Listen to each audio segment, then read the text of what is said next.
Of a working week, and it's lots of things, and of course it also marks our last program, last edition of the Pan-African Friday for 2021. It's a rainy morning in Kampala, and of course most parts around Kampala, but we thank and appreciate God for that.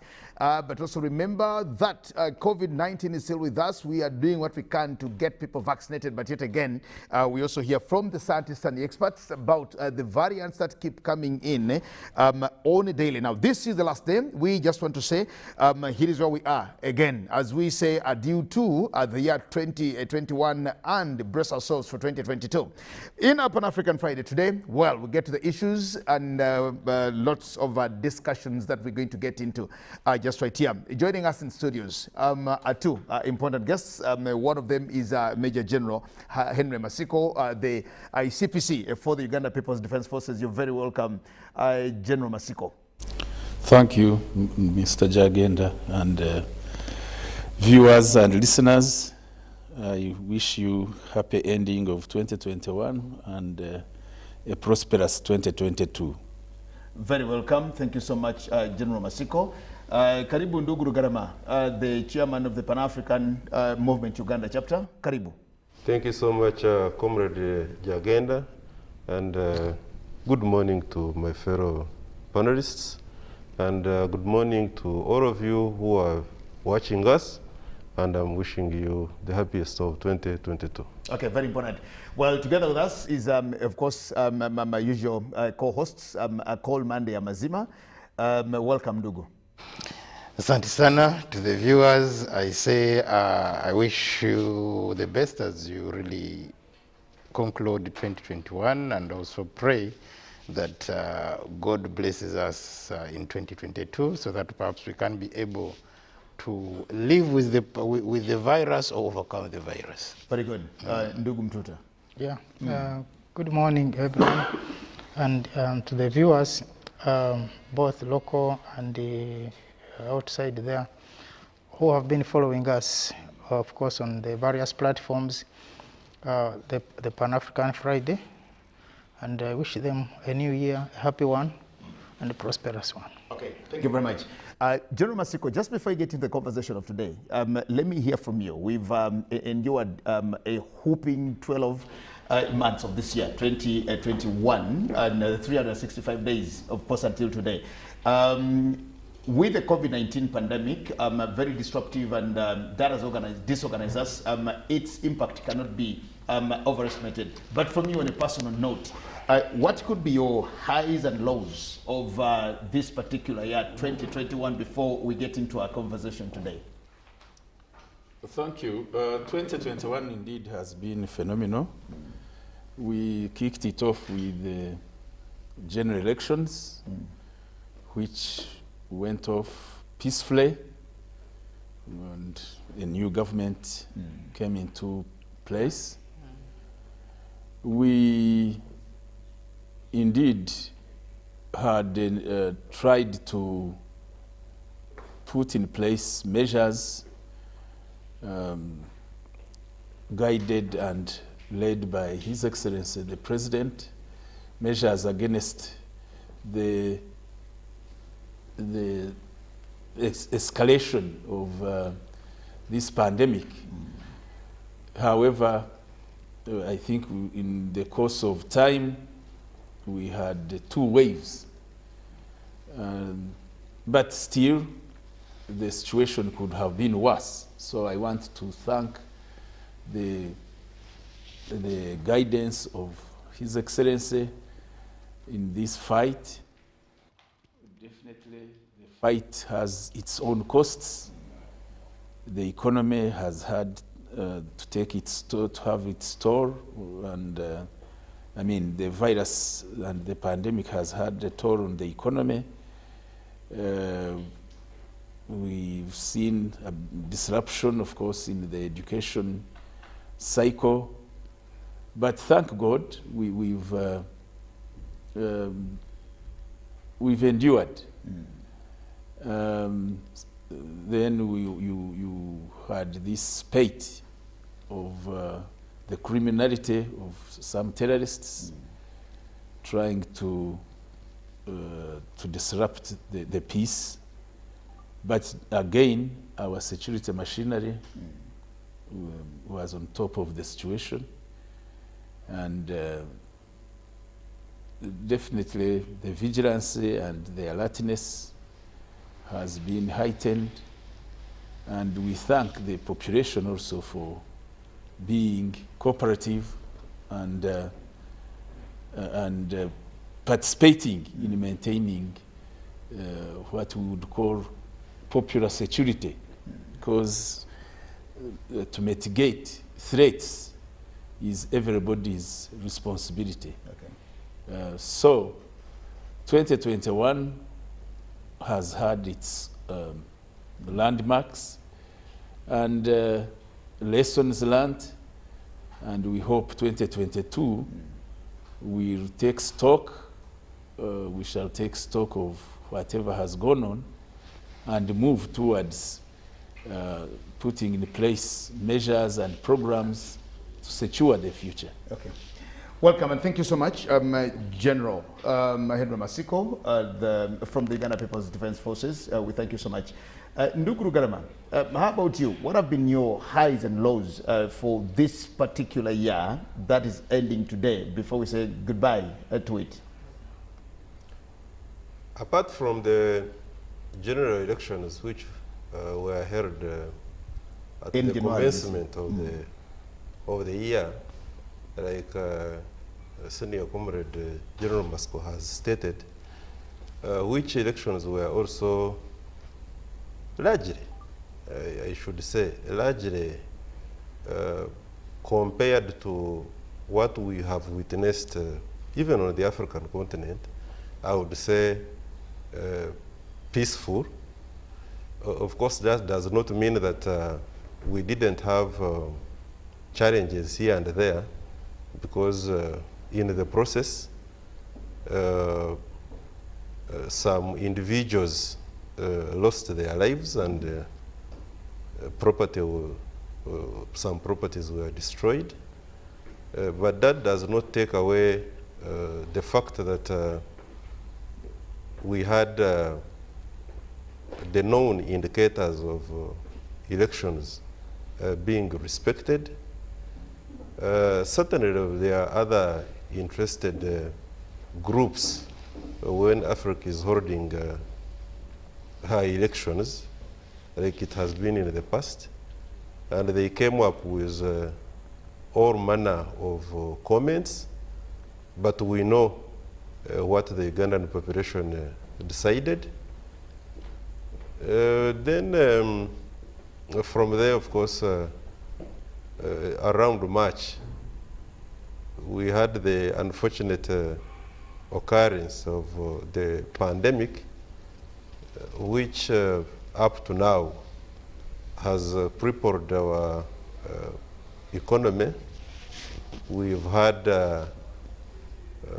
the spillovers in some of these adolescents getting pregnant, increase in domestic violence, and of course when you have an economy literally shut down for about 2 years or so now, then needless for any analyst, economic or otherwise, to overemphasize the point that we have got a number of our sectors negatively impacted on. Nevertheless, on the scale of 1 to 10, I think Uganda has come out roughly 6. You can say in managing the pandemic and charting a way forward. Okay. Yeah. Thank you very much. Ndugu Mtuta, what did you want to see happen this year in just 1 minute that possibly has not happened, and what are some of these things that you say, yes, I expected this to happen, and I've at least seen it happen, and it's been here for this year?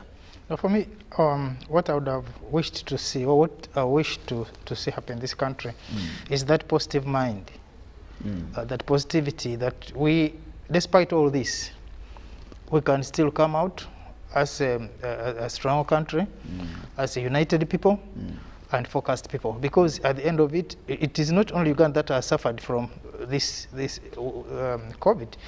It has been stressful where you lose people, and you know, in Africa we are used to attending to burials, going for weddings, and there comes a time that you cannot do that. People are used to celebrations, like tomorrow people will be celebrating and having the fireworks, and now are saying we can't do that, not because for anything else, but because Ugandans must be protected. So I think for me, I pray that Ugandans come out with a more positive mind. That look, we have gone through all this, but still we are not worse off compared to other countries. The other countries. Yeah. Akol, how about you for 2021? Just a statement in 1 or 2 minutes. Well, I can say that tough times breed strong people, and strong people come up with innovations that make life easy. So I believe that the troubles we've gone through 2020, 2021 should make us strong so that we can make 2022 a better year. Okay. General, thank you very much, gentlemen. We want to talk about the strategic importance of this country called the Democratic Republic of Congo, which country has now been allowed to join the fraternity of the EAC. It comes, of course, with its own advantages in terms of population, in terms of strategy, in terms of positioning, the geography, and lots of the other things. But before we get into the strategic importance of the DRC, we also launched our NDP3, and one of the chapters in there, I think it's possibly chapter 18, that talks about mindset change, effecting mindset change. You will notice that the civilian population that we have in this country, it thinks very different about certain things. And I picked this from Ndugu Mtuta here when he says, thinking positively about the other issues. John, what do you think needs to be done to Ugandans to have that mindset, a mindset that thinks that Uganda should go forward, a mindset that thinks and just stokes posterity for this country of Uganda, and not thinking that because I do not want anything from General Masiko, then this also shouldn't happen, because I and General Masiko don't want to see eye to eye. What needs to be done, Ndugu? Yes, we need to invest in attitude development at all levels, because this is mindset. When you talk about mindset, it's about attitude, it's about the understanding of people, the general understanding of what is going on, and that goes with deliberate efforts to educate the population. You cannot run a society when there is no guidance. Come to think of national guidance, it's an aspect that a normal country should not ignore. Therefore, we ought to invest heavily, it's not a cheap thing, into programs for in form of national mobilization for attitude change, people's attitude towards themselves, towards others, towards aspects of production or productivity, towards the country generally. And this goes with educational programs that inform the population. And once people are informed, then they understand. Once they understand, then they get convinced about these aspects we talk about.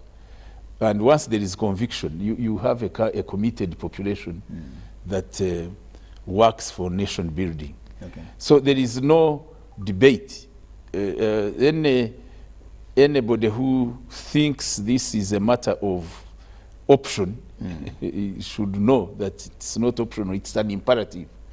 And you can do many things, but once the population's attitude is not there, it's like throwing money to a dog. Okay. Yes. Okay, thank you so much. And I'll start with you still, General. We know that the DRC is one of Africa's potential economic powerhouses that we can talk about. So much has been written about the DRC. So much opinion has been put forth and forward about the DRC. So many people have written about the DRC.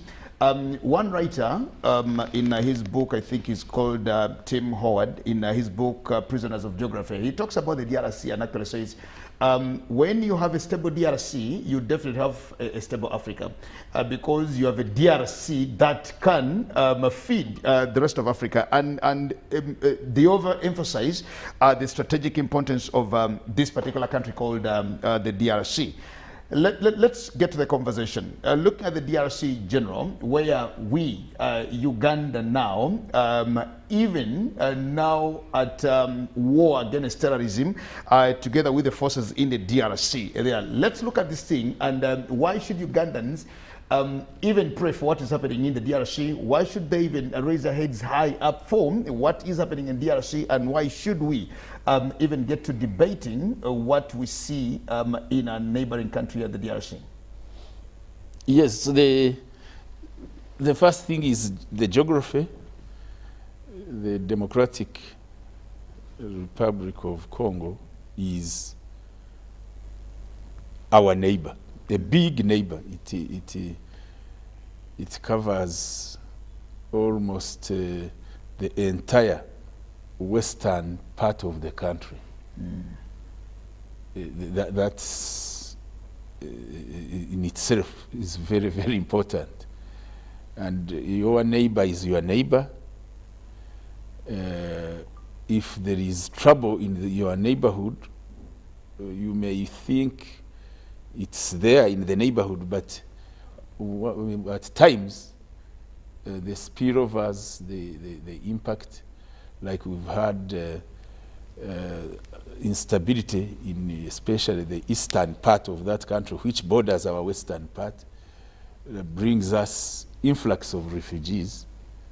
And these refugees, of course, have a bearing on many aspects, the economy, the social culture, and so on. But also geography and history. The partition of Africa impacts on a people who were one. So you still have people in Eastern DRC and people in the stretch of Western Uganda sharing common history, common blood, because you take the parts of Kisoro, Kanungu, you have the same people on either side. Actually, when you go to Kanungu, you have people saying much of their productive land is the other side. The same, you come to parts of Kasese, Hoima. This is definitely a very interesting aspect, that you have same people who historically, accident of history occasioned by imperialists, you get people disrupted. Then when there is instability state-wise in the other side, it impacts on people who otherwise were enjoying their kinship relationships. Lastly, geographically, as you did quote that personality, this part of Africa is well endowed. A lot of water. Actually, some thinking is that if Africa was to get organized, the Congo waters can serve the whole of Africa with no wrangles. You have a situation in Ethiopia and her neighbors quarreling on the small waters of the Nile. And people may laugh that I am calling the Nile waters small. Small waters. But strategically, the strategic thinkers know the Congo waters are far more, are much more. And if Africa was to get organized and become a continent for itself. You wouldn't have these wrangles. You just harness a way of using the big natural waters. In 2013 at Addis Ababa, when we were launching the Africa Dream, Africa Agenda 2063, one of the flagship projects, of course, was the Inga dams in Congo. And that's one of the things we're looking at. Leave dams alone, but the water itself. The water is a very, very big and vital resource. So here is that. But there are other strategic resources, the minerals, the agricultural land itself. So in terms of Africa, Congo is real good potential. Okay. If Africa was to harmonize and move towards integration, Congo then becomes a very strategic input. Okay. Now for us, yes, then the neighborhood you get in terms of security threats, some groups have taken advantage of weakness, a general problem of Africa, weak states. And Congo, unfortunately, happens to have taken have had a bigger problem, because since its independence, 1960, there has been what you call negative peace. You kill the nationalists, the murder of Lumumba, replaced by leadership which was not for the people of Congo, but which rather was a puppet leadership. Mismanaging that nation, not building strong state institutions. Ultimately, you have a breakdown even of the fragile colonial arrangement. Now, this breakdown has been taken advantage of by negative forces. Some of the negative forces who don't wish Africa well spring from there, bringing internal confusion there, but also spilling over, especially for us also. Some groups which were defeated find themselves having what you call safe haven. Konyi ran there. He didn't go for tourism. He wanted to have a safe haven. The Allied Democratic Forces, once they tried to destabilize inside and were defeated, they ran there. So this is now becomes a center of interest. What do we do? A weak state the other side, but having impact on our own stability. But good enough now, in Kinshasa seems to have authorities who are thinking that this situation must be brought to an end, and their foreign policy seems now to be in favor of stabilization. Of course, we've had since the 90s,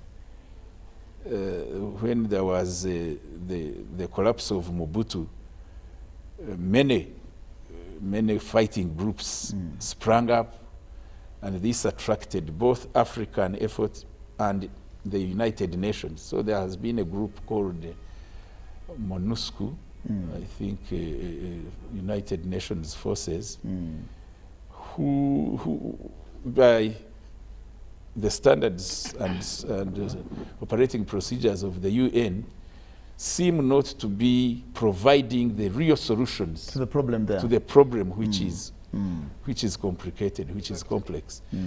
You see this template for all. I think the United Nations needs to sit back and reflect. Why do we have the same template for all situations?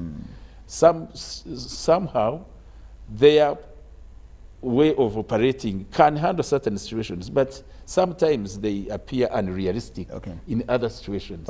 So that's also a bit of an interest as we analyze what Congo means to us as Africa and as Uganda. On the streets, General, before I bring in the other panelists, we went to Congo the first time to steal timber.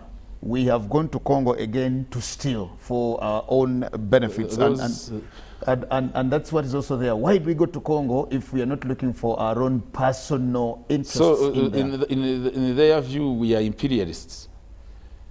Uganda is imperialistic. That's what those people are saying. Reflected in there. But imperialism comes when an economy is thriving and is exporting itself. What interest we would have if Congo was stable would be legitimate trade.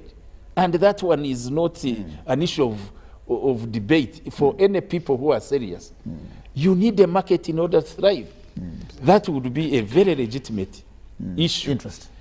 You can't say we are going to plunder resources when we ourselves here, you find people in the bushes here, they are not producing anything. How do we now have the vision to go and to plunder other resources, which when our resources here are untapped? So that's nonsense. It should be rejected with all its incorrectness and really shallowness, because what is really happening is that we've seen spillovers of threats against our own stability. That's one. Two, a neighborhood that is always not at peace with itself and impacting on our own peace. That's what Ugandans needs to be educated about. And if Ugandans also were serious and educated, they would be craving to see stability in the neighborhood. Because when you produce, even if you were to produce here, you can not consume everything you produce. You need a market. But you find people who are just shallow. They don't know the importance of market. They don't know the importance of even corrective voice. Now, if Congo, for example, was to be peaceful and well integrated in East Africa, that's potential strategic security. But our people who are, I am happy you said street talk. The street talk should be ignored, and we should invest in educating people to know what national interests are. That's very important. Ndugu Mtuta, let me come to you here. Talk to me about the strategic importance of the DRC. We're looking at it, everybody's looking at it, the world is looking at it. The United Nations has been there for decades, and things don't seem to be working out. Everybody, what's the problem in there? I think the issue of DRC shouldn't be a DRC problem. Today I was checking on the satellite images of Africa, and the only green area that we have in this continent, on this continent, is part of Uganda here, and then you go through DRC and a few other areas towards the coast, and that is all. Because the lower part is a desert, the upper part is a desert. So then that is how important this place is. But also at the same time, like he put it, for people who are myopic, they will think that the problems that DRC is going through are the DRC problem. One will say because maybe we used to have the street talk of people who just want to have a Ndombole and life goes on. But you realize that there are, as of today, we have a very big number of refugees from DRC who are here, who have either been displaced by the war or have been refugees of all sorts. Now that strain on Uganda increases every other passing day. When you have unstable Sudan, when you have unstable Congo, when you have all of these other neighbors running in Uganda. So it is not only their problem, but also at the same time, it should be in the interest of all the Africans to have a stable DRC. For reason that if we have a stable DRC, like you said, then we have a stable Africa. The minerals that are leaving DRC are the same items that are brought back to us, and we buy them 10, 100 times fold. So if we had the management of Africa that will sit down and say, no, I think what we need to do is let's make DRC a production center. If you want agriculture, you'll have it there because the massive land is there, and other than growing bushes, there's nothing happening there. If you wanted minerals like you put it, you have all the types of minerals that you need, from aircraft to the smallest thing that you can think of. If you have medicine, in fact, I've heard now the African agency saying we need to make DRC a hub for research when it comes to tropical and African diseases, so that we can have medicines, because all the plants that we have to extract these medicines are there in the DRC. So this is a place which is so crucial, not only to the lives of the people in DRC, but the survival of all the rest of Africa.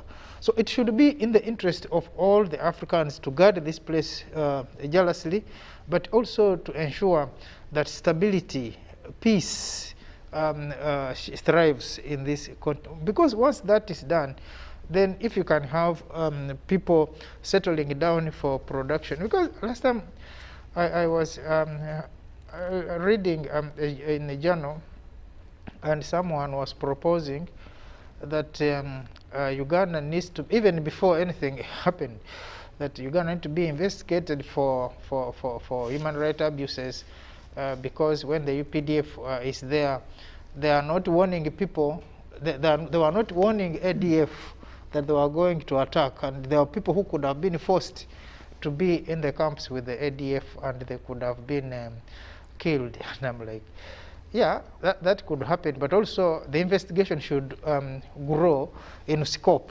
Let's also investigate others who have been there for all these years and leaving the people being killed without protection. He put it that the UN has been in this country for all this long, but their mandate does not allow them to do certain things.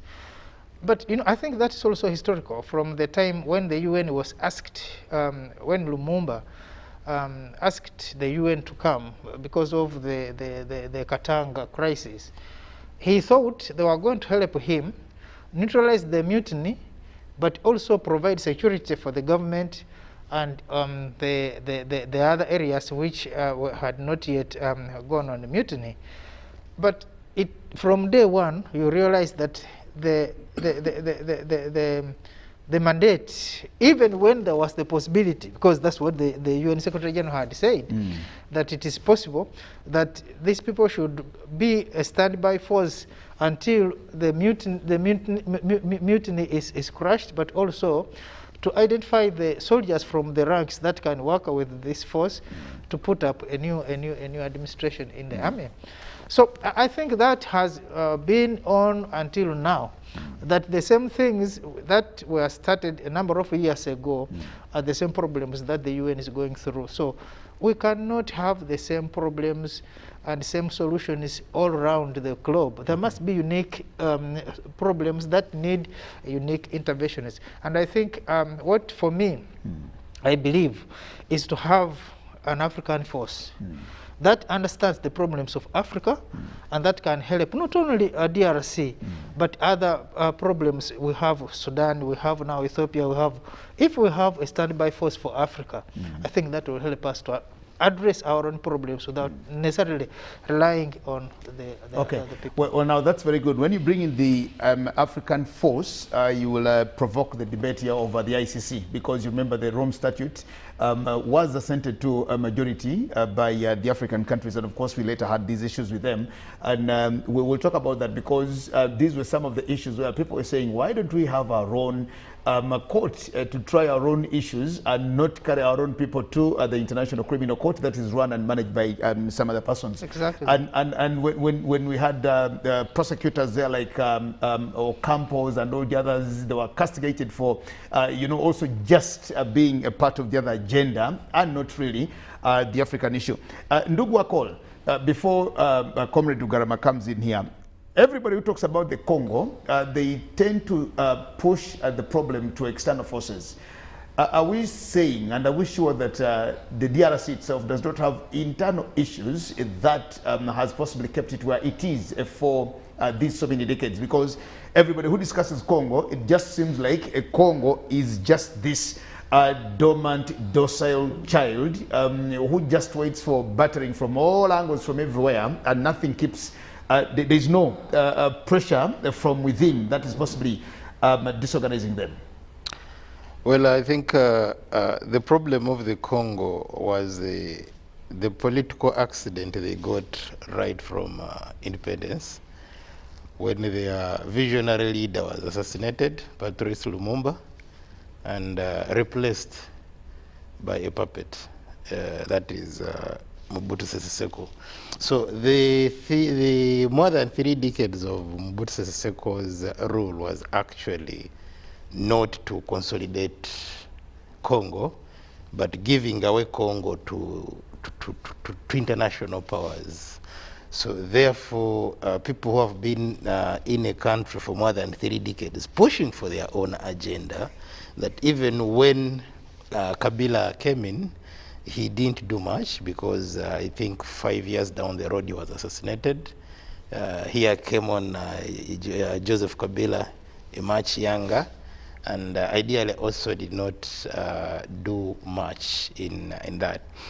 So like Kwame Nkrumah did say that the problems of the Congo can only be solved if Congo gets a sober leadership that will connect with the rest of the continent to ensure that the problems are actually solved. And this is what I see Tshisekedi is doing. That the first thing after he was elected was to apply to join the East African community, because joining the East African community helps him in a number of things. One, that he is actually joining a club of sobriety, but also seasoned leaders who perhaps can mentor him into developing his area. But also, let's look at the people of Congo, especially Eastern Congo, and look at Uganda. When you look at Uganda, right from Chisoro to Koboko, all the tribes along the border have their colleagues the other side. And most of them actually have, even you find that they are farming the other side. For example, in Kasese, people in Bwera, they have gardens the other side of Congo. So that shows that really Congo in itself is that the problems are actually externally. They're external. Yes, that there are particular areas in Congo that people may not want to talk about, that you go into a forest, well developed, but when it is not even being managed by the Kinshasa administration. So what Tshisekedi is actually doing to join the East African community is, in one way, trying to bring Congo to a bloc that is actually going to protect her interests. But now that again said, yes, Congo is of strategic interest to the region and also to the continent. Because in terms of talent development, Congo and South Africa played a very big role in the development of African music. And they did inspire a number of people, because even when you look at the hip hop that was perhaps developed in Nairobi by the Ogopa DJs to replace the Congolese music, but you see there is still that Afrobeat which they really got from the Congolese side. In terms of also football, you see they have one of the most successful African clubs, the TP Mazembe. Yes, so Congo is such a place that really, as Africans, we should pick interest in. Then lastly, are the resources. You know, traditionally is that when you are a poor man, you have nothing to protect. But when you're a rich person, you have a lot at stake, and therefore you must get friends and the machinery that will help you protect your resources. So I think this is what also Congo is doing, that they've had resources. We've had some peacekeepers who have actually come in the guise of protecting resources, actually, when they are the people who are plundering. That's why recently when UPDF went to Congo, we've seen the clips where actually the people in Eastern Congo are saying, yes, we are happy that UPDF is in Congo, and they were chasing the the peacekeepers in courts. Because you've been here, we've been killed day and night, we are doing nothing. But this one who have just come in, these ones who have come in just recently, you can now sleep in our houses. So these are some of the issues that we really need to look at. And of course, as Ugandans, we should also learn to draw a line between politics and our strategic interests. Yes, national and strategic interests. Because ideally, if we keep on politicizing everything, we lose the point. Okay. Because now people in Eastern Congo actually praising UPDF, say, bravo, thank you for the good work. Okay. But again, some of our people here are saying, no, you've gone too low there. Then lastly, my submission is also on the issue of the infrastructure. Congo is a disconnected country in terms of transport. Yes, and now that with its potential, if actually the road network is built, the transport system is actually resurrected, it means there is a lot of business that actually can go on. There's a lot of the region, especially East Africa, can get from Congo, and equally Congo can get from East Africa. So when Uganda says, look, at least let us open up the roads in Eastern Congo, that should be welcomed by everybody who is actually in production, because you know that, yes, I can sell or I can easily get something from DR Congo. Okay. Ndukuru Garama. Let me pick it up from where Akol leaves it and bounce it to you. We've always, we scholars, of course, of these African issues and studies and etc., do know that, yes, the assassination of Patrice Emery Lumumba was intended to hatch an egg without a yolk in it, and replaced by a puppet leader who was there for so many years. And that is said by almost everybody who wills and wishes well for the DRC. But the question is, do the people in the DRC know that they actually had a puppet leader? And what do they have to do with that? Because we saw that after Mobutu Sese Seko, we saw Laurent Kabila, of course, Kabila Jr., now Tshisekedi Tshilombo. Do the people themselves know that we had a puppet leader for so many years, and it is incumbent upon us to make sure that we amongst ourselves struggle and make it a routine to have a leader who is not for them, but a leader who is for us? Thank you so much, comrade. Permit me comments like this, that when you trace the history of the Democratic Republic of Congo, which has had a change of name about 4 times now, repeating, because as you must realize, there are 2 Congos. There's DRC Congo and the other Congo that is simply divided by the mighty Congo River. The strategic importance of Congo is across the board. Africa strategically can claim to benefit from DRC, which is part of Africa, if they were, like senior comrade Masco said, organized.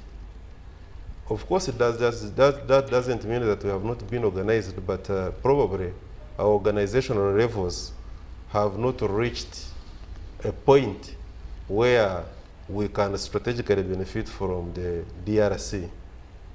Historically, right from the mid-1884-85 there. That is around the Berlin Conference. Congo was carved out as a special empire for Leopold. King And Leopold. he single-handedly plundered that country almost, if the minerals were by that time computed, to the bone. But later, the Belgium as a country was given the mandate from their king, and Belgium now comes in as the new colonial master. From there, the so-called independence, which majority of Africa was getting, and Congo also supposedly got, saw its first prime minister, Comrade Emile Patrice Lumumba, who, if he had not been tampered with by a combination of Belgium and the CIA, because we have that information, it is an open secret, declassified information of the CIA. It tells us exactly who assassinated Emile Lumumba. And we know why he was assassinated, because his vision, his approach to the development of Congo was radically different from how the colonialists wanted the Congo to be governed. And that cuts across, because for the same reasons, we had Osejefo, Dr. Kwame Nkrumah, disgraced.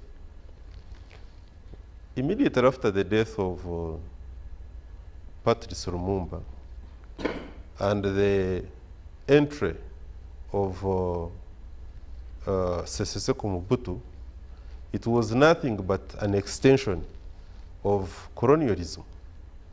Now, from there, of course, we had a series of the Kabiras, up to now that we have, in my opinion, really, a semblance of a leadership that is in seeing what is good for the people of Congo.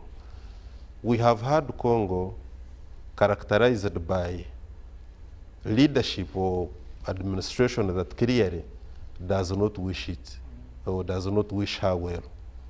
Now, when you have got over, that's about 60 or so years in total, of complete breakdown as far as management of the country is concerned, it's very difficult to imagine that the people who have been subjected to that kind of untold suffering and cultivation of a spirit that does not empower the wananchi to take on and utilize their resources, we can safely say that Congo, therefore, is a product of the handwork and the brainwork of the colonial man. And the local person has had nothing, if anything, less or nothing as an input. So we can therefore argue that DRC now needs a rethink. Because if we do not, as neighbors, strategically speaking, endeavor to join hands with DRC and at a continental level, African Union, such that we harness the potential of DRC and we put away the selfish interests of the imperialist like it has been succinctly put by our dear sister, Dr. Arkana Ambassador Chihombori, that when you look at DRC and you are a first-timer, the aerial view, the planes which are dropping in and taking off, you will think it is one the busiest airports, absolutely. airport hubs in the world. But what are they bringing into the country by air, and what are they taking out? It's very unfortunate that we keep talking about the potential of DRC for so many years, and we are not looking at how we have been able to harness that potential. I was looking at the statistics, and I think I have issues with the statistics because it is estimated that DRC is seated on the natural resources. If you compute the natural resources upon which, and you put it in money terms, close to 24 to 25 trillion dollars. I want to believe it is much more because the people who do the computations themselves certainly have got their own interests. Now, who would not want to strategically ally with a country whose potential is that big? So, strategically speaking, the MONUSCO that senior comrade General Moscow was talking about, MONUSCO, in my opinion, and no pun intended, is nothing but a clearing house for the USA and her cousins to root steal the resources of DRC. And there is this, there is MONUSCO, then there is MONUCO. So I don't think that these two forces mean well for DRC, like they have not meant well, whoever. And the CUN itself has got its own challenges, because where has UN, with all due respect, for instance, had such desired impact if it is not the Security Council? And that is why the African Union has always been talking about being a member of the Security Council. The UN has been used by the countries, and we know them, America inclusive, to extend their imperialistic maneuvers to areas where they want to steal the resources, the natural resources. Now, DRC is waking up. What, for instance, UPDF and the government of Uganda is doing, and again this corroborates well with what Ndugu Akol was trying to bring out. If we do not open up DRC, now it is no longer the responsibility of DRC as a country. I think we need well-intentioned neighbors and members of the African Union to say, if DRC, which has been diagnosed to be a trigger for the development of Africa, looking at the mineral potential, medicinal abilities, Africa must nurture, must take it upon herself to open up, connect up the DRC for purposes of making sure that the river system, the water bodies, because the mighty Congo River itself, and this general alluded to it, is such a huge resource, and other water bodies within DRC, that if we utilize it, and this is fresh water, not salty, it's fresh water. In, like Noam Chomsky says, in the next 25 or so years, one of the most scarce resources will be water. There is every reason, therefore, to look at water and put it even at the highest level than oil. Actually, it is said the next wars that we're going to have in the world are going to be water wars. Thank you so much. They are water wars that we need to brace for. There you go. Now, you look at, therefore, at other mineral deposits within the DRC, coltan, copper, gold, oil, to mention but a few. Even when globally DRC is put around number 13, combined, I want to believe still such statistics, those figures are also not so correct. Therefore, let us stop talking about the potential and look at the practicabilities of how DRC can be connected, opened up for the benefit of the Congolese and the Africans. And I think in that light, NRM, UPDF, along with her neighbors, those who are well-intentioned, if they can join up, especially with the invitation to me of the Congolese people, like it has been the case this time around with the government of Uganda, it is high time we supported such a move, and we saw to it that we are part and parcel of the problem solving as far as the question of DRC is concerned.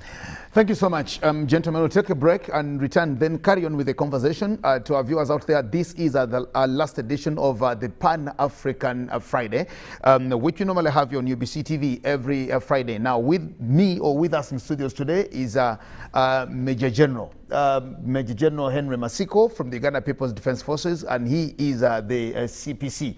Ndugu Rugarama is the chairman of the Pan-African Movement Uganda chapter, and of course my panelists here, Ndugu Akol Mandia Mazima and James Mututa. We'll take a break and come back with the conversation until 11 o'clock today, before we say bye-bye to 2021 and also welcome 2022. Let's come back shortly.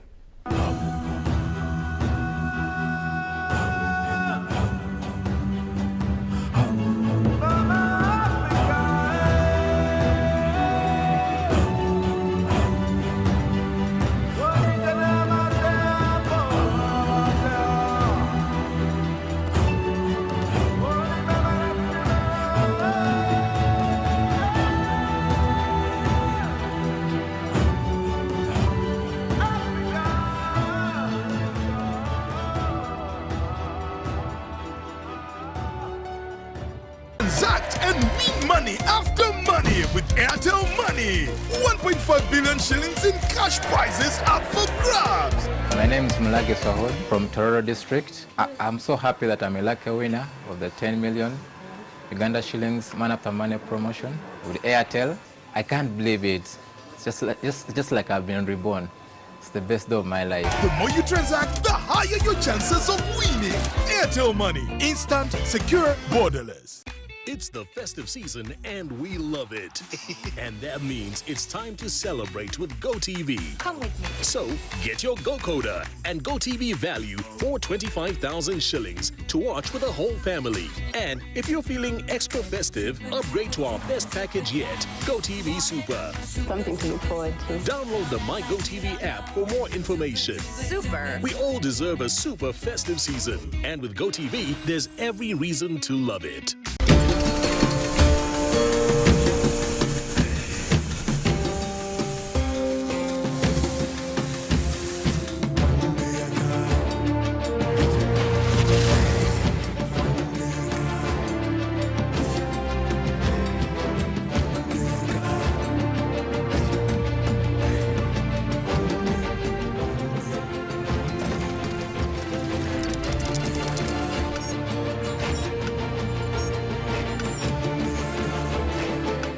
Introducing the all-new Roofing's TMX 500C rebars with cut and bend surfaces. Roofing's strength of a nation. It's Freaky Friday from Airtel. Buy or gift. Buy or give. Get freaky too! Dial star 149 star 10 hash to load a Freaky Friday bundle for you to enjoy the best offers on voice and data. To buy a bundle for friends and family, dial star 149 star 10 star 5 hash. Freaky Friday with Airtel. Buy or gift a bundle today. Dial star 149 star 10 hash to get started. Airtel, the smartphone network.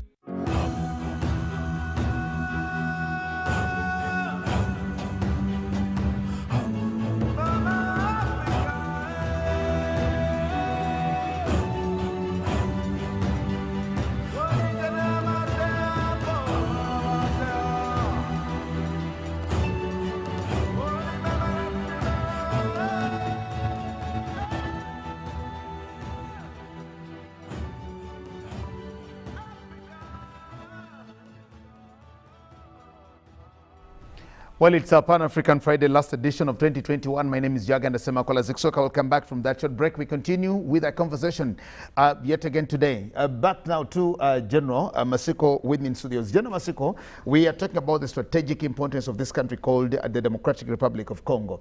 And now we are also talking about allowing them into the fraternity of the East African community.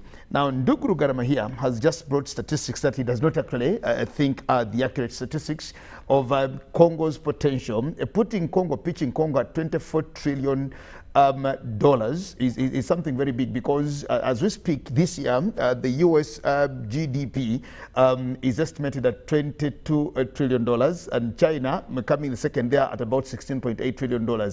Now, if you have a Congo whose potential is bigger than the GDP of the United States, bigger than the GDP of China, it causes, of course, lots of issues, and somebody will deliberately want to see this giant lie forever, low as an envelope or like an envelope. But away from all that, there is a conversation that when you stabilize Congo, when you make it peaceful, and even see it come to the greater East Africa, of course, they will come with a population which is about 89 or 90%, 90 million people, making this market very big. And somebody will say, this market is not going to be benefited by Ugandans who are actually now in the jungles fighting the ADF. This market is being made clear and better for China and maybe the other economies. What do we need to do to make sure that when we build from about 70 million that we have today in the community, bring on another 90 million, 250, 60 million people, that big market, how do we benefit from all these, General Masiko, as opposed to harvesting all this for some other person to come and benefit from us? The truth is Africa has had issues in the last 600 years. Come to think of what happened to Europe from 400 AD to 1400, when they destroyed themselves. Theirs was self-destruction. They went in the dark ages. For us, we've been disrupted externally, and so far the disruption is 600 years. We may not compete with Europe to be in darkness for 1,000 years. Europe eventually had a rebirth, what you call renaissance. Africa definitely deserves the renaissance sooner or later. And one of the formula for the renaissance is integration. This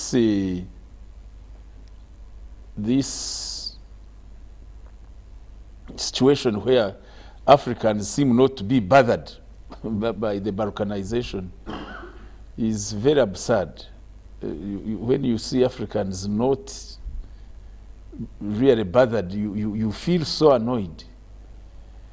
So, one, Africa coming back together will strengthen it. It will bring in potential or the opportunities for prosperity, because once you are together, any producer will have big opportunity. I was this Christmas holiday. I went in on. I was visiting around the villages, some villages which are suffering the closure, the closure of the border. You see real dampness of activities. So if you are together, there is a lot of opportunity for prosperity. Secondly, integration is for our security. If we are together as Africans, then we sort out our threats collectively. And there will be even more potential for research and development to catch up with better means of securing ourselves. Because there is nobody who has come to guarantee our survival. Europe, somehow through NATO, knows that they are secured through that arrangement, bringing the Americans on board, that capability, bringing their own little capability. China has its own capability by its own size and population. Russia the same. And then the other smaller people are guaranteed by those neighboring forces. But you can't easily see who is guaranteeing our survival. Which arrangement do we have with anybody that guarantees the survival of Africa? Recently, there was this debate of occupying the Mars by United States. They want to go there unilaterally and install nuclear weapons there. It's all over. President Trump had declared that by 2020, I think, they were supposed to move in. China was saying over our dead bodies. Russia equally saying you will not go. Now that debate, where is Africa? The only way Africa can be relevant anywhere is if we really seriously think about integration. So these smaller diversionary talks about some steps of waking up, because joint infrastructure is not something new. European states, which are fragmented, have been working together. The whole of Europe is connected. And our people go there. These Africans go there. They go by train. He comes from Eastern Europe and crosses until you have tunnels. You can cross this North Sea from London. You land in Brussels. Africans go there. I don't know when they go there what they are thinking about. Now, when you say we want a joint project to link up ourselves, we should be very anxious, thinking when shall we have a train system from Johannesburg to Lagos, from Johannesburg through Kampala to Cairo. That's what we should be thinking about. We have a Nile which could be made one trunk so that you connect from here to Cairo. Africans, they are not, you don't see them bothered. You wonder, why are we not anxious that you have big projects like this, which are not incidentally very expensive? Actually, we would be saying, cheering on, saying, on top of this road network that we are trying to open up, let's have a rail alongside. That should be the debate if Africans were awake. But you hear them, how can Uganda be going to Congo? And some of those people who are shouting, they have been to Europe. They've been to US, United States. They live there. They're always there. Their children are studying there. They are studying there. Those countries that make America, North America, United States, used to be fragmented. There used to be different colonies of Britain in America. Yokohama, what, they were different, Rhode Island. But they made a decision and formed a federation. And it's one country. Now, these Africans, when they are saying US is this, and he's comparing himself, small Uganda, and he thinks you can compete with the 52 states which are united. So it's so annoying that you find sleepy people. People sleeping and snoring. So annoying. It's really at times me I become emotional. Germany was separated from 1945, but by 1989 they agitated and reunited. Africans have been Balkanized from 1884 up to now. They are defending those enclaves they were put in as if it's God who announced. No African chief went to Berlin to participate in the partition and the scramble for Africa. We were here sleeping, our chiefs just dancing. Now we are lucky. These people who did the partition gave in. They said, now you are independent. We can't. We go to Addis Ababa, talk. We can't know that we should make the decision to see how best we reconfigure ourselves. You imagine we have now an opportunity, the continental free trade area treaty. The Africa Continental Free Trade Area Treaty. The Europeans already are sitting down to see how to bring down this treaty. I was very lucky. I attended one of their conspiratory meetings. Is that so? And they want to break this? They are arguing that this treaty is very dangerous to the world.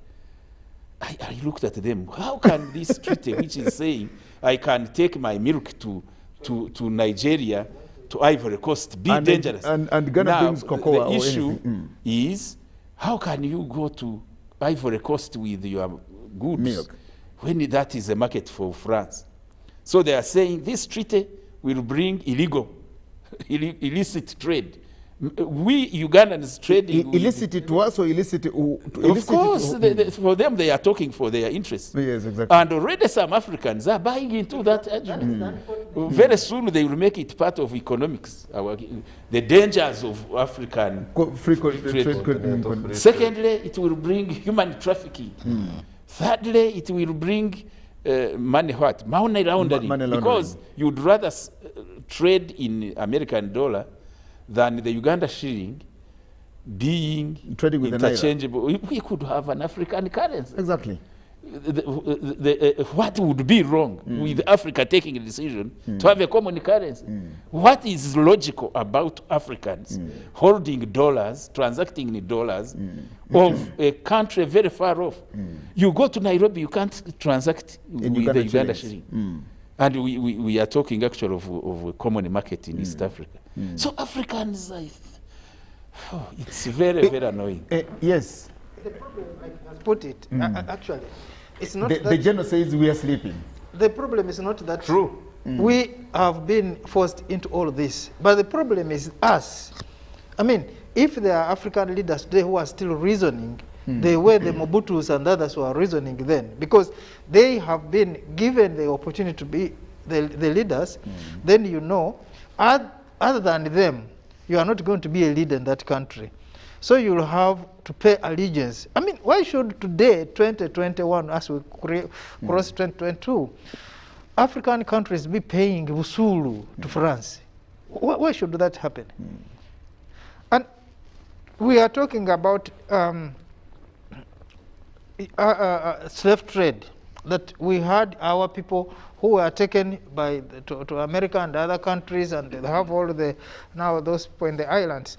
Now, But today, according to, again, I was listening to Ambassador Arkan was saying, in LA, we have Nigerian doctors who are more than the doctors in Nigeria.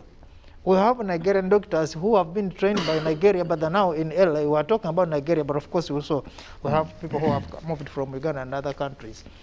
That brain drain.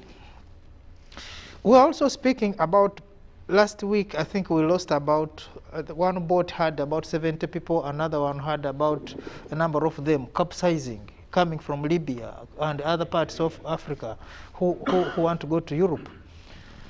What are we going for anyway, given this discussion? The issue is now part of the problem of Africa are the idiocy of some of the leaders of Africa who believe that because they are on a payroll of some of the colonial masters to disorganize some of this. And you will hear them, many of them coming up and say they think cannot work because all the good reasons that they will give. So for me, I believe that Africans, other than now continuing to do this lamentation, we need an open discussion. Okay. That even if we are not doing anything, let's talk about it. That maybe someone will pick it up from there. Now, if we are discussing about how better these markets we are talking about can be used, you know, at one point, Uganda had come up with this issue of barter trade. You don't have food, I give you food, you give me what you don't have. And it was very common in the African context, by the way. Some of those African markets where you didn't have people trading with money, they would do the exchanges. I think our road from Mityana to Mubende was it's a soya bean. Exactly, soya bean road. We gave them soya and they gave us a road. Yes. We had Yugoslavia. That time, which the imperialists broke up. They understood this. I think Tito was still alive. I don't remember if he was, whether he was still alive or his successors who were still progressive. He understood. He said, since I don't have dollar, you also don't have dollar. We can. And we don't need dollar. We need soya bean. We return to you a road. And the road was there. It can work, but. Okay. Yes, look, finally. So I think it is the discussion that needs to be directed towards what is good for Africa and how can we achieve this. We have the numbers. And coming back to your, what you started with, watch as we are talking of mindset change for Uganda, it must be the African. Because really going to Europe, Europe is very old. I hope it is not any diplomatic to say it here. But if our youth of Africa can hear this and really know that they are leaving treasure here and going for nothing, and others are coming here to take advantage of our treasures, Africans would stay here. I was asking somebody, I said, these people who are drowning, crossing into Italy. When they reach there, what are they doing? They are smoking on the streets, sleeping in winter. Cleaning toilets. You ask yourself, what is the African mindset? So we need to do whatever we do among, I don't know, I've not read the full thing of the African Union vision. But one of the things is to crusade ideological reorientation of the African population. Okay. Ndugu Rugarama here, just before I get to a call, the general here said something and he said he feels so emotional when he sees how sleepy we are about all these issues. And of course, he's just brought one very good game here, which is the Africa Continental Free Trade Area that we are actually talking about. It's a game changer. And like you said, it's just revealed to us that there are some people who want to murder it in its infancy because they see the potential that is harbored in there. But yet again, this same issue where we still think our solutions are supposed to be done somewhere else. Let me show you something. You notice that we have what they call the African Court of Justice and Human Rights. And Ugandans will, or not Ugandans, but Africans will tell you, because of the impunity of our leaders, that's why we prefer running to the US and asking them to help us indict our leaders to the ICC. Recently, when we had issues, I think in 2016, in Kasese, you saw political leaders here parading themselves, getting signatures saying, let's get as much critical support that we need. So many signatures, then let's run to Bensouda in The Hague, because that's the only way we can handle our own generals here, the Masekwas, because we can't drag them to any court here or to the African Court of Justice. So it is better we do that. The other day when you hear somebody say, or when you hear they say the US has sanctioned X, Y, or Z, then you hear some people who say, that is actually our work, because we know they can't be handled anywhere. So it is we behind the curtains who are mooting all the things to see that General Maseko is sanctioned, General Semakola is sanctioned, General Mututa is sanctioned, and quite a number of those. How are we going to manage this when underneath we are actually compradors in our own settings? Thank you once again. I share the feelings of General Maseko completely.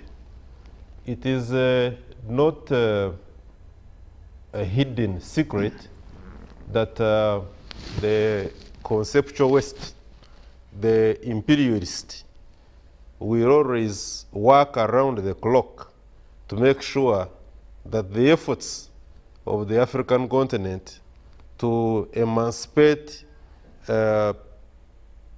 herself from the shackles of the post-colonialism and now imperialism, they will want as much as possible through their hegemonic World Bank, these institutions, the Bretton Woods institutions of World Bank and IMF, they will want to keep Africa under economic captivity. Therefore, a beautiful program like the Africa Continental Free Trade Area and what it proposes, certainly what it means is that they see the dollar being in one war or another bypassed. They see volumes, the trade between African countries being increased. The idea, therefore, of balkanizing Africa and making sure that when we remain fragmented, it becomes very difficult for us to have a collective voice. It dwindles seriously by emphasizing some of these continental blocks. That we are now graduating from the regional blocks of ECOWAS, SADC, COMESA, IGAD, EYACA, and we are now looking at such a huge continental body. Certainly we have suffered with them when it comes to the African Union, and I'm very sure they are not happy with us with our 2063, the African vision. They are not. Now, having said that, you realize that every effort that Africa has always made, creating shining examples, like it was in Libya. I have always argued, and I will repeat here, that, for instance, there was no civil uprising in Libya. The dictatorship that these products of our education system talk about, and they want to argue quite a lot about it. It was actually, there was nothing like dictatorship there. You just had to educate yourself in the systems of Libya at that time to know that there was no dictatorship. And if anybody wants to be fair and not to deceive, you see, we live in a perpetual lie. Majority of us, the Libya under Gaddafi and the Libya now, how are the two compared? How can anybody possibly compare the two Libyas? And you come up and you argue, you say, yes, I think Libya now is democratic, and it is on a trajectory to development. Now, Libya alone is another topic. I wouldn't want to, but I brought it as an example to show you that we are living under the deception of the white man. And we are not doing enough to debunk, say that, you see, we must de-learn in order to learn. What we are having is things we pick from BBC, CNN, and then we feel proud to argue on the information that has been provided by this journalist, Christian Power, that's what she said.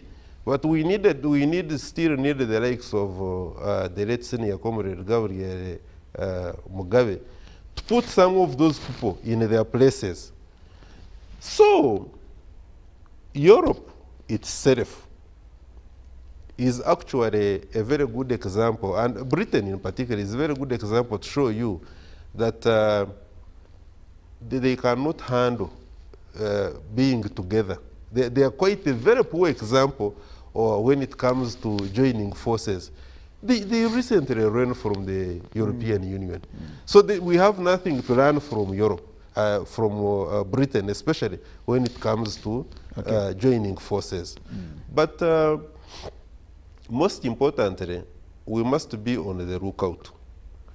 We must be on the lookout as far as Africa is concerned on the following points. That we were not colonized for the sake of it. We were colonized for a reason. We didn't get independence on a silver platter, at least the physical independence that the white man has left our countries, and they have gone. The kind of systems they left in place are the ones which are giving, and we see, it is very difficult sometimes using your naked eyes to see some of these things, that you are having trouble in Cameroon, and you think Bear and his comrades are poor leaders. You must dig deep.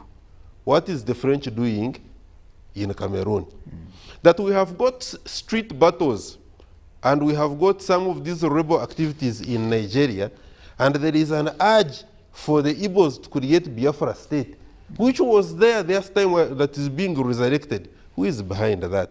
That you have got some of these so-called independent journalists like Guyana arguing that very soon we shall not be having just mere 54 countries on the African continent.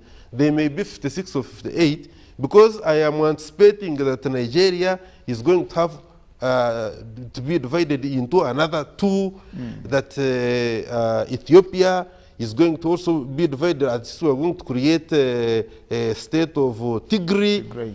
All this, and when the Tigrayan question comes up, you see the media and some of the state operators in America kind of, and the media, the US and European media kind of putting the story, you know, kind of propagating and praising and calling for calmness, and recently they suspended Ethiopia from AGOA, kind of thing, that market. Why? That they had gotten reports that the forces of federal forces of Ethiopia were committing atrocities to the Tigrayans. They are not addressing what the problem is, because they are part of the problem. So in a nutshell, therefore, Africa, we are in a way sleeping. And we need to wake up, smell that's what is annoying in general. When he sees people sleeping, he wonders why we are sleeping forever. Ndugu Wakola, our time is running out. We only have about 10 minutes to get out of studios. Let me hear from you. In just about 3 minutes, you're always with me here. Your thoughts on Congo, again. Well, my thoughts on Congo is, like Nkrumah said, seek first the political kingdom, the rest will follow. So it's all about the leadership. That if the current leadership in Congo takes the Pan-African path. Will it be supported by the people of Congo? No, definitely, as leadership plays a key role in guiding the people. Once you have a leadership that is Pan-African in nature, that is there to lead the people always follow this. Yeah, because ideally Congo has all the ingredients to integrate with the rest of Africa. Let me give you a very good quick example. Language is part of people's culture. Very few countries in Africa have come up with national languages. Now, Congo, as big as it is, in order to harmonize, because they have so many tribes, they came up with 4 national languages.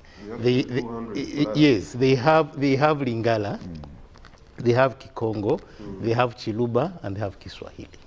But above all, everybody can speak Lingala in Congo. So implying that in terms of integrating with the rest of Africa, we actually that would be very good conversation sometime in the future on Upper African Friday, because we've seen so many countries. When you get to all these countries, when you go to Korea, when you look at Japan, when you look at China, with so many other languages, they zeroed down to the Mandarin and said all of us. And of course, these were some of the things that the likes of Chairman Mao Zedong left with them.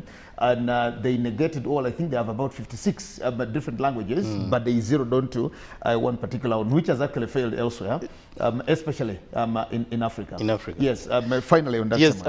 So those are some of the things that I was. But even still, people like you know what is also very interesting in Africa, that even leaders who are a sellout, in their conscience, they still remember that they are Africans. And I'll give an example of Mobutu Sese Seko, that in the 70s, upon realized that as much as I'm in bed with the Western world, but I'm an African, he did ban foreign names in Congo. He said those who have imperialistic names like John, Patrick, and he changed his name from Joseph Desiree to Mobutu Sese Seko, and actually renamed the country from to Zaire, and Zaire is something that refers to their river Congo. So these are some of the things that even in the country, people changed their names following that. And no, look here, these are not our names. We must get back. No, what I'm trying to say is that even in their much as the badness, they again remember that no, we belong to this. We belong somewhere. Okay, our time is running out. Ndugu Mututa, in just 2 minutes, because I want to end with the general here, I want him to answer somebody has asked here to show us how they killed our barter trade. They to mean you, I don't know, but you need to show us how. The question here says, ask General Masiko how to show you how they killed our barter trade, and of course that will be the final submission in the next 5 minutes. Let him start with that, maybe. Oh, okay. Yes, General. So I don't know how old or young the questionnaire is. The enemies of Africa are fighting. They don't wish just that, they fight, they plan. When this idea came on the scene, it was a big bang. They said, hey, these Africans are going to destroy our power. And USA, for example, before Yugoslavia was dismembered, where we had reached an agreement with Tanzania, we had reached an arrangement that Tanzania receives our maize. Because they had factories dealing in assembling transformers. Through some maneuver, Tanzania received huge donations of free maize. So sabotage. So one of the ways, to cut the story short, it was sabotaged. Now, then later, the world changed. There were some setbacks in Russia. Russia used to be a big country called the Union of Soviet Socialist States. USSR.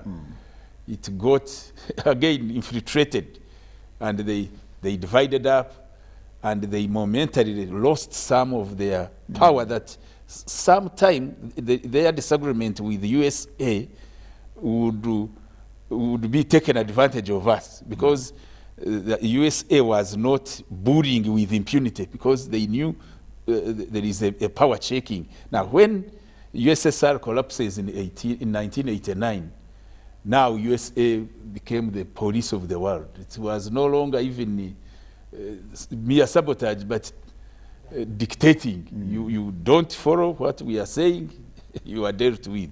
But why do they do all this? It's because we are weak. And why are we weak? Because we are fragmented. We are small, scattered. Those ones are united. You young man, listen, the other people are called United States of America. You are Uganda, you are Kenya, Tanzania, and Sudan. even now they are saying, since there is talk of integration, let's even bring more instability and disintegrate them more. So you have a country which was emerging as a power broker, Ethiopia, being torn apart. They look at Nigeria, they are there, scattering them. They had done the same attempted it in South Africa. So the issue is you are dealing with international conspiracy called imperialism. So barter trade could not be tolerated. And there are some other things. Our president has been bringing new philosophies for Africa.